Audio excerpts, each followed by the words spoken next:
I think what I would like to see happen is an increase in the number of people, especially children, aware of the importance of nature within the Comox Valley.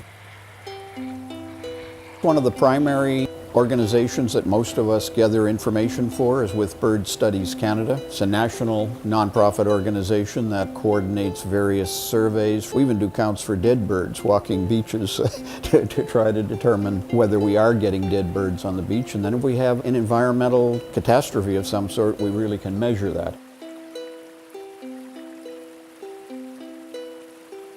We have about 100 volunteers here in the Comox Valley, counting the island itself and Hornby and Denman and those areas that go out monthly to do regular surveys and collect information on birds that can be used as a database for conservation.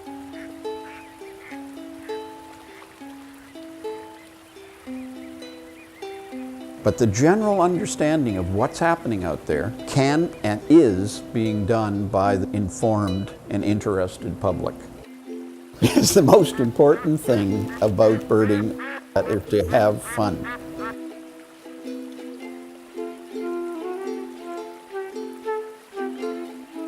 Yeah, the birds are really a key group of animals in the Comox Estuary. They feed on a lot of the other plants and animals. Ducks are, when you see them diving, they're going down to catch small swimming animals, and they'll even eat a certain amount of plant material as well. The Trumpeter Swans and the Canada geese feed on salt marsh plants.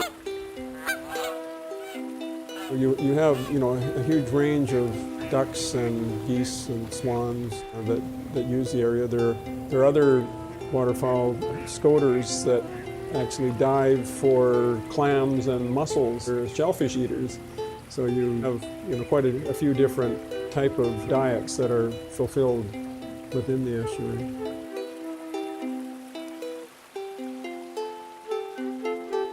Some species have shown declines.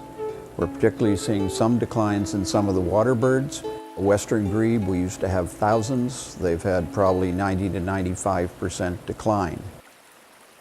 Now that sounds awful, and people were really concerned, but the breeding surveys didn't show the same decline. And it turns out that they've shifted their habitat. They're now found down off the California coast. And you say, good, they've done all right. But why did they move?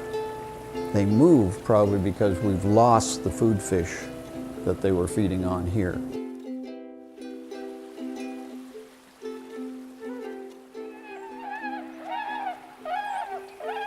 We're known for trumpeter swans here. We hold maybe 2,500 trumpeter swans over winter.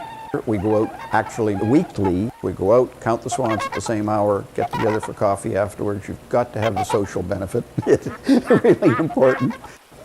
Trumpeter swans were just about eradicated at the turn of the 19th to 20th century. And they've come back. They've recovered, and one of the first places those birds came back to was the Comox Valley.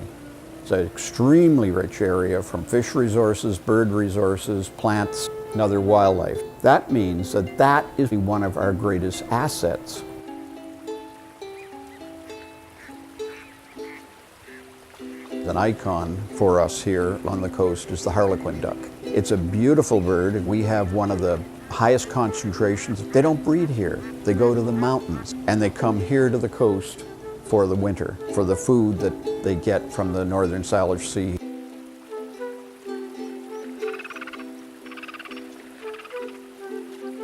The more we can do to give more information of why this area is so important and so interesting, or hear bird song, or watch the changes of the seasons, then I think that will help people in making better decisions.